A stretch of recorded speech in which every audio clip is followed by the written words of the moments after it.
Design from IIT Kanpur in 1998. Later he was awarded the PhD degree from IIT Kharagpur in 2005. And his areas of research are robotics, dynamics, control and bone graft modeling. He was served in different industries from 1989 to 94, and he is teaching.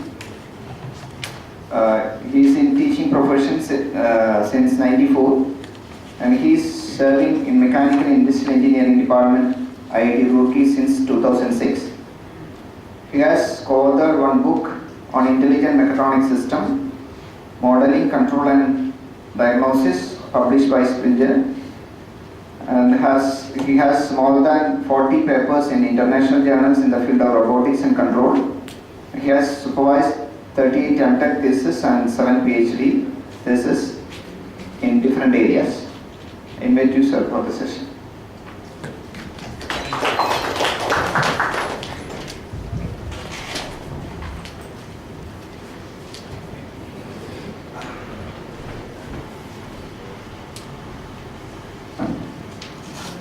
Thank you,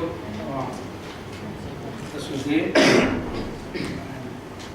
Thank you, Professor George, for inviting me on this program and deliver 2 talks here. And since yesterday when I got down at Calicut Airport, something in the flashback is going in my memory. I am coming to this place after 28 years. That is after I graduated from here in 1988. In fact, this room itself used to be our classroom in the 7th and 8th semester class.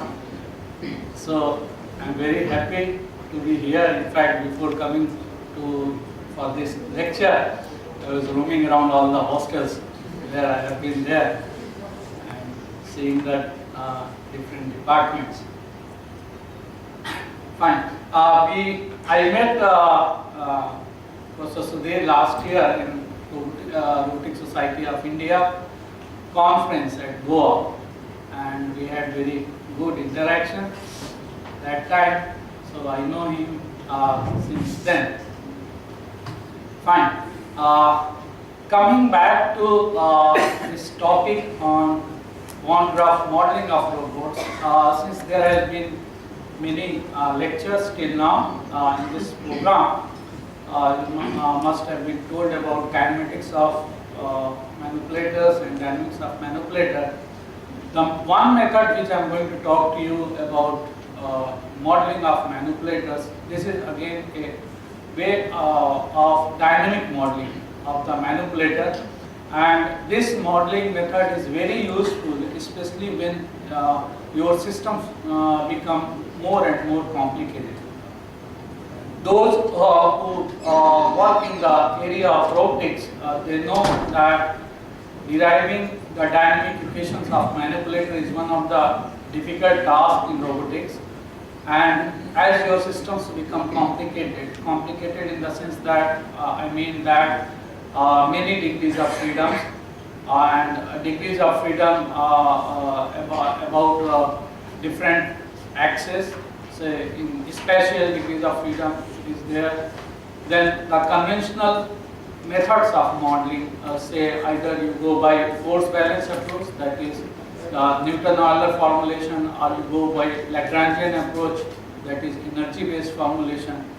Okay, things are difficult, and seeing this difficulty, many softwares have come which do symbolic differentiation, symbolic generation of the dynamic system of equations, such as MATLAB or Maple. Okay, so that is there. That eases a little of our job, but not to a great extent. Okay, so many people find this bone graft modeling method as one of the easiest method in deriving the system equations. And not only the system equations can be derived easily, we can we can design the different controllers, specifically say the model based controller, we can do the model reductions, and then through simulation we can see how the controller behaves. We can carry out various control theoretic analysis on that, okay, and lot more. So today's my first lecture will be just giving you a brief idea about what bone graft modeling is and how can we model some small robots using bone graft.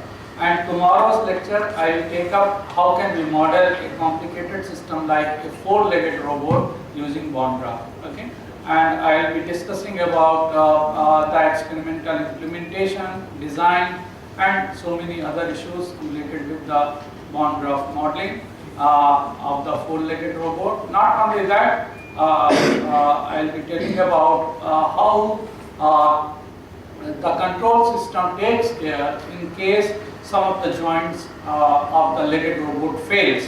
Okay, so if some joint fails, but still we want robot to walk, then how the walking can take place. That is what we call it as the reconfiguration and the fault tolerance. So I will be discussing those issues also tomorrow.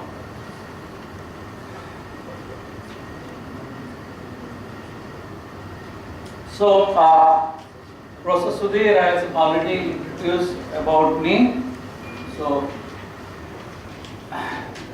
So this is what I intend to take up here.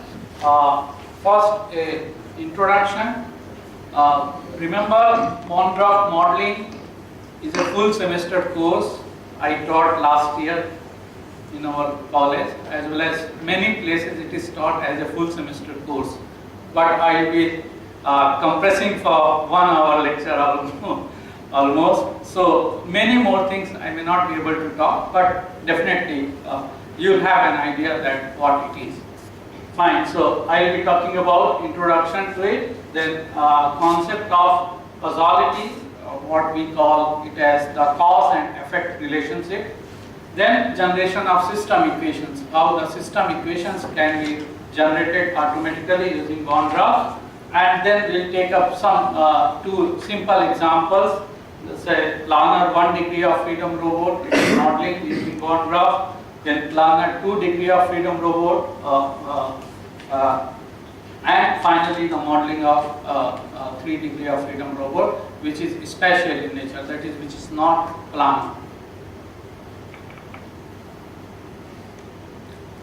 So coming to the bone graft, actually the idea for the bone graft came in the mind of Professor Painter, who was professor at MIT long back, and at that time a need was felt for having a modeling method which is algorithmic in nature, first thing, and which can take care of the systems which are there in the multi-energy domain.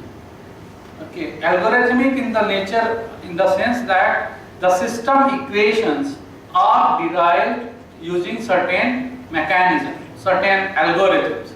Okay, because most of us are scared about deriving the system equations, you know. For any dynamic systems, if I am asked if students are asked that, okay, you derive the system equation for this dynamic equation for this system, they are scared of. So the basic idea was that some mechanism should be there, some method should be there, which derives that system equations automatically. Of course, based on certain concepts. With certain algorithm working behind it. Plus, one should be able to take care of systems which lie in the multi-energy domains. Multi-energy domains means the part of your system can be mechanical, part of the system can be electrical, part of the system can be electronics, hydraulic, and so on. So everything put together, there should be a single platform where I am able to model whole thing. In fact, this concept matches very well with our requirement. the requirement of the people who work in the robotics area, because here we have a manipulator which is mechanical in nature. We have actuators which are either electrical, hydraulic, pneumatic, okay, plus we have sensors, okay, and plus there is a control system at the back. So in fact, Von Graph helps us very much in putting all these things in a single platform. Okay, in a single platform we can put all these things, and then we can generate the system equations.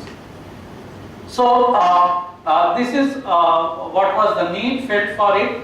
And in physical system, so first it was such that, okay, if you want to integrate many system, if you want to model many system in a single energy domain, there should be something which is common in all the domains, okay, and we should take care of that something, okay. So it was energy which plays the role of common currency exchange when we are moving from one system to another system. So as I said, Professor Painter at MIT HM Painter, he proposed this concept using the graphical language for representing physical system which lies in the multi-energy domain by creating the portrait of exchange of power. And his further subsequent PhD students, say Professor Carnot, Professor Margolis and Rosenberg, these were the PhD students of Professor Painter, who further took this modeling method and they implemented some reference power direction, causal relationship, information exchange, controls and all those aspects. In India, Professor Amlendu Mukherjee at IIT Kharagpur, he did extensive work in this area in the Von Graph modeling. In fact, he is treated as the father of Von Graph in India, and he did lot of work. Even he got a company opened named as High-Tech Consultants, and they the company used to make this Von Graph modeling software. Various persons have that come. It was Symbols known as earlier. The last version was called Symbol Sonata, and before that Symbol Shakti. Okay, he passed away last year, 2015, and he was my supervisor for my PhD thesis.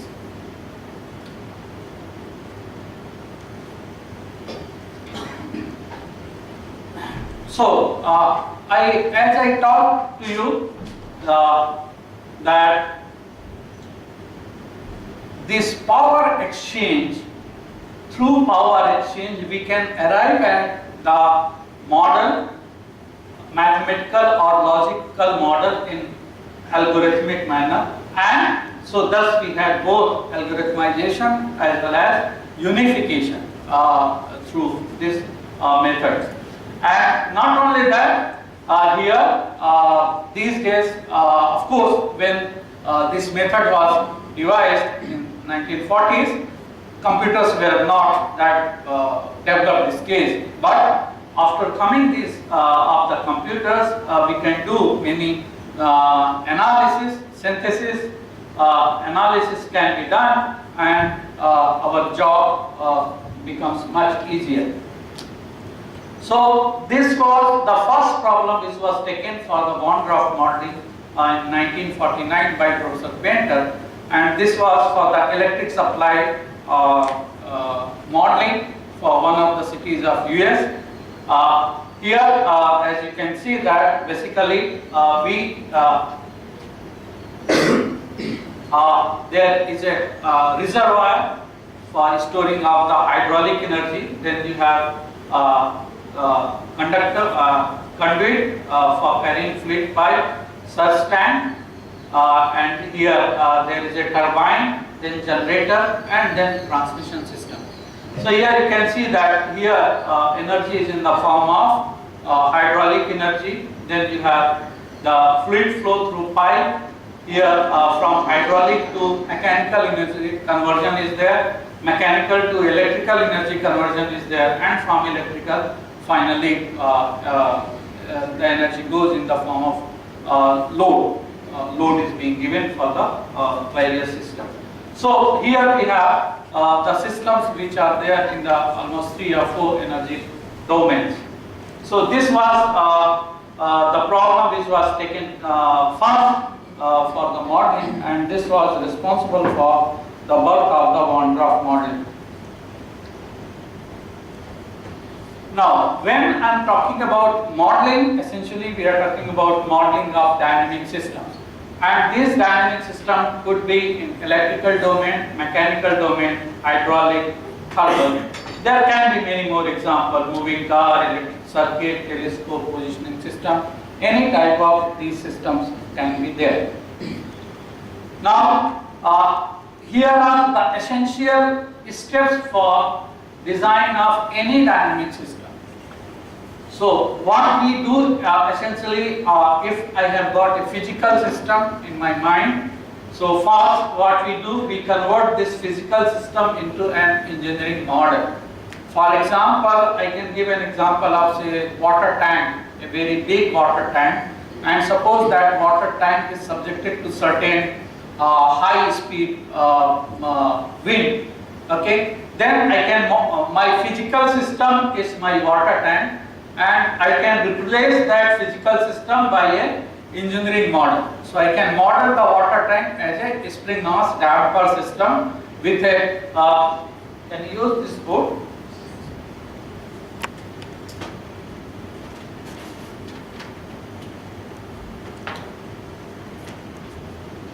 So suppose this is my water tank and this is supported on say pillars, and when this is subjected to certain wind, high speed wind is there. So this is my physical system. I can replace this physical system by a simple engineering system, engineering model, which we call as a spring mass damper system. So this is my engineering model. The lump mass here and the roll plate, because we can treat this as a cantilever, no? Cantilever subjected to here. So to be very simple way, I can find out the deflection here, WL cube upon 3EI, and WY lambda will be giving me stiffness for this system. So that stiffness I can represent by a spring, and I can certain material damping behavior I can represent it by a damper. So this is my engineering model. Now we play with this engineering model in order to get the system equations. Now the method for getting system equations could be either you go for conventional block diagram method or classical method or Von Graaff method. So from here essentially what you will get a differential equations, okay, and these differential equations using the numerical integration technique you can do the computer simulation. Okay, so this is the basic steps for any design for any dynamic system or simulation and its simulation. Now coming back to the invariant nature of power exchange, as I said, it is the power which is taken care of. Okay, when the system is integrated with the system which are lying in the multi-energy domain. Okay, so what is happening to the power? So this power has got an invariant nature.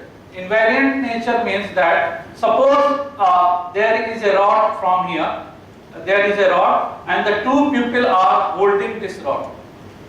Suppose A is pushing it this way and the rod is moving in this way. F is pushing it.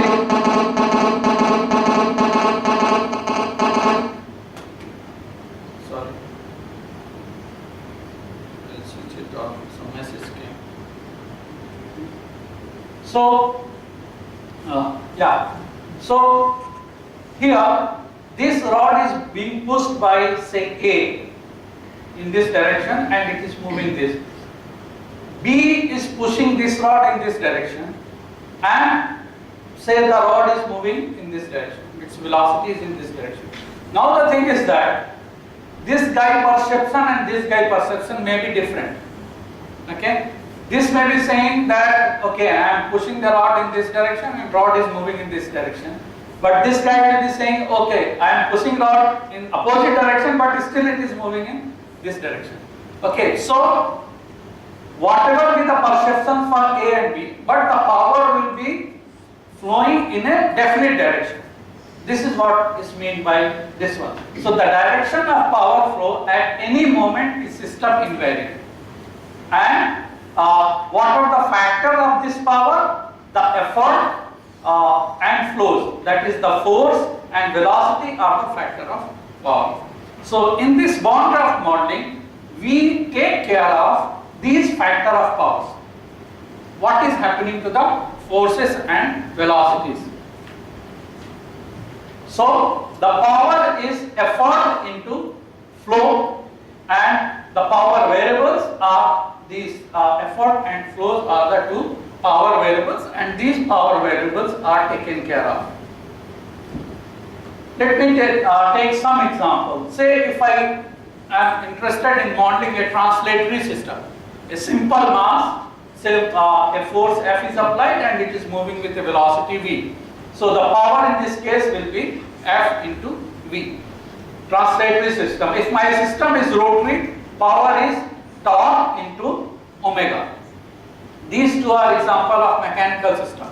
If we take a hydraulic system, here see water flowing through a tank, then the power variables are here, the pressure and the discharge. Likewise for an electrical system, here the voltage and current, these two are the power variables.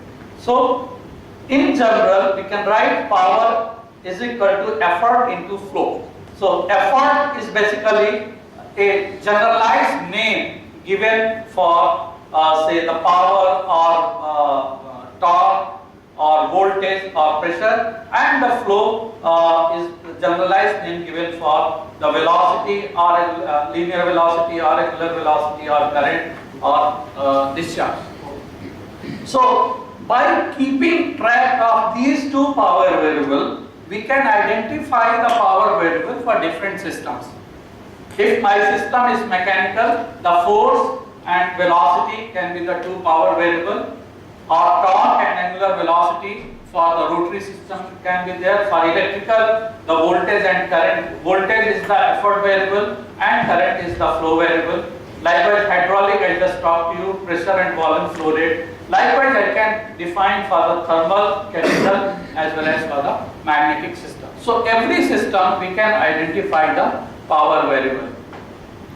Let me take a very simple introductory example what bond graph is, to give you a feel of it. I hope all of you must have gone through the RLC circuit, okay, a resistor, inductor and capacitor circuit with a voltage source. Now in this circuit, this voltage source supplies certain power to the different circuit elements. Okay, so let's assume that there is a virtual power pipeline which supplies power to this circuit. Okay, so here a virtual power pipeline is represented here. Now you have a resistor here. So resistor, what it does, it dissipates power. Okay, so again there is a power pipeline which goes here and the power is being dissipated. There is an inductor which stores power. So again a power pipeline, virtual power pipeline, and inductor has been represented. Likewise a capacitor stores power. So you have a virtual power pipeline, and the capacitor is represented by C element. So what we have done, this circuit consists of 4 elements. Okay, so we have the 4 elements. These 4 elements are represented by, say later, this is source of effort for the voltage source, resistor for the resistor R element, inductor here for this one, and the capacitor. So all the 4 elements has been identified, and these elements have been represented by S, C, R, I and C. After this, after identification of element, what is done? What constraint is there inbuilt into this? So that constraint is put into. Now in this circuit, the constant is that the current is same through all the elements. Okay. So here what is done is that here we put one element. This is one. You see, this one is put, and this one actually indicates that the flows or the current in this case is same across all the elements. So what we have done, the whole system has been fragmented into the different components which constitute that system, and again those fragmented components have been bound by the constant, and the constant here is that there is the same current through all of the elements. And then we can remove this physical circuit. So this is the bond graph model for this RLC circuit. Okay. Here then for the bookkeeping purpose, certain numbering can be done 1, 2, 3, 4, and the variables effort and flow E1 in bond number 1 effort E1 flow F1, bond number 2 effort E2 flow F2. All these things can be done, and then whatever analysis you want to do, one can do that.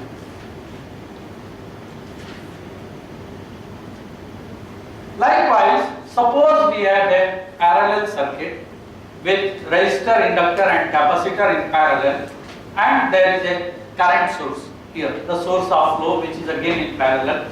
So in this case also we have the four elements. So resistor for this, inductor I for this element, C for this element, and this is a current which is flow basically. So we use a source of flow. So four elements connected through the virtual power pipeline, and the constant here is that the voltages are same, voltage is same across all the elements. So we just put a 0 here.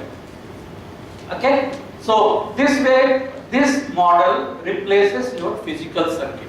Okay. So you get the bond graph model for this, and after drawing this model we can put the reference power direction represented by half arrow on the bonds. Okay, half arrow because the full arrow is used by people who work in the controls for representing the signals.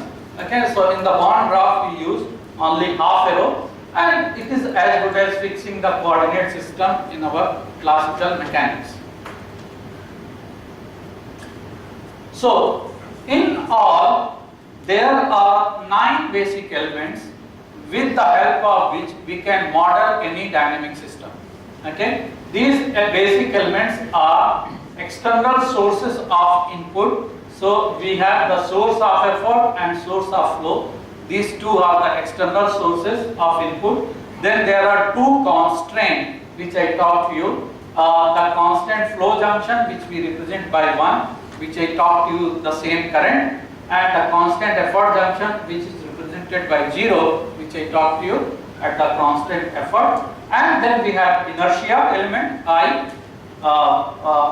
I'll come again which all system we can model with the help of these elements. So inertia element, capacitive element, resistive element, and there are two further elements, the transformer and the gyrator. So transformer role is basically to amplify, magnify or reduce either effort or flows, and the gyrator element converts from effort to flow or flow to effort.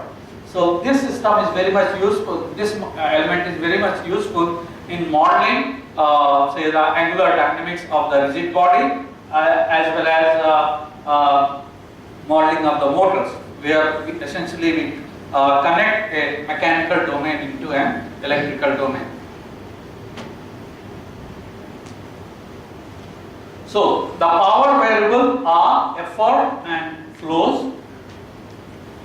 The energy variable are the momentum and displacement. So energy variables are integration of power, integration of effort is the momentum, and the integration of flow is the displacement. Let's take the basic example of these elements, which all type of elements which we can model.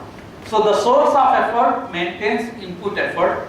So for example, we can have the voltage source, force or pressure. So if this type of thing is there, you can model that with the help of a SE element. So for example here, this voltage source we can model with the help of a SE element. Then source of flow maintains input flow. For example, velocity sources, current flow sources. Okay. I used to think how a road can be a velocity source. Okay.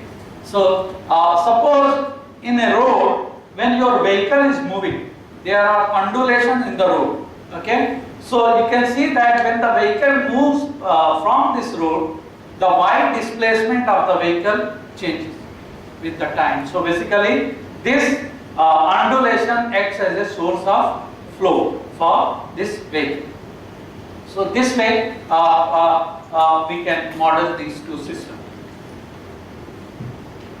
Then we have the energy storing element I. So inertia and inductance can be modeled using these elements. Okay, and as I was telling you, remember one of the beautiful thing in the bond graph is the generation of system equations. Okay, sometime back I was talking to one of the MATLAB guy, and he was telling that if anybody can give me system equation, I can do anything with those equations. But the biggest problem is that the MATLAB should know the system equations. Okay, and there the bond graph really helps. Okay, in fact there are many softwares, as I was telling you, Maple, and even certain segments of the MATLAB also, where bond graph works in the background. Okay, and it generates system equations.